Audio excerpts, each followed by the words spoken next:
have pretty much reconciled ourselves at this point that the hospital will be razed or will go through a demolition process. So we have interviewed several different firms and are in the final selection and announcement that will be coming forth here shortly. So that firm will be the firm that helps then do the security fence and secure of the property, and then they'll start with evaluation of the building and then demolition. And demolition can take anywhere from 8 to 12 months, so it really depends once they get into the building. So remember, we have 3 buildings that are kind of merged together. There is the 1920s Lincoln Tower, the 1950s General Hospital footprint, and then the Sci-Hi building, or some people call it the Heart building. So once they start evaluating those buildings, we'll have a greater detail as far as the time period that it would take to demolish those buildings. We've talked about that healthcare is about 80% outpatient, so that's our focus, is to keep outpatient services in Belleville. So the area of services that we would have are the traditional things that you would need kind of day in and day out. So primary care physicians, a walk-in clinic without needing an appointment, which is oftentimes very important to families that they have that ease of access. And then to support those patients, they would have access to laboratory, radiology, or what we call sometimes imaging services, and then also physical therapy. So the physicians would be on campus, and then those outpatient services.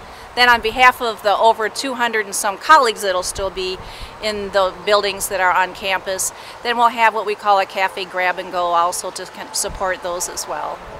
Security is very important, and we want to make sure that not only the colleagues and physicians that stay on campus are safe, but then also that the community feels safe once the hospital is vacated. So we will secure the same day on that Saturday, November 4th, we'll secure that building to make sure that we sweep the building multiple times to make sure that everyone has exited the building.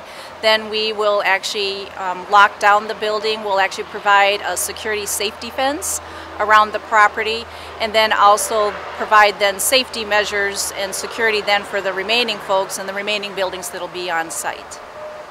So we'll make the transition starting mid-October, and we'll actually officially move patients starting on Saturday, November 4th.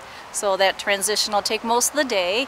We'll start early in the morning with actually closing our emergency room in Belleville and opening the emergency room in O'Fallon at that same hour, and then subsequent to that we'll start moving the inpatients through 3 different exits into 3 different entrances in the new hospital, and we anticipate that it would be finished and complete somewhere around 2 o'clock perhaps in the afternoon, depending on the census.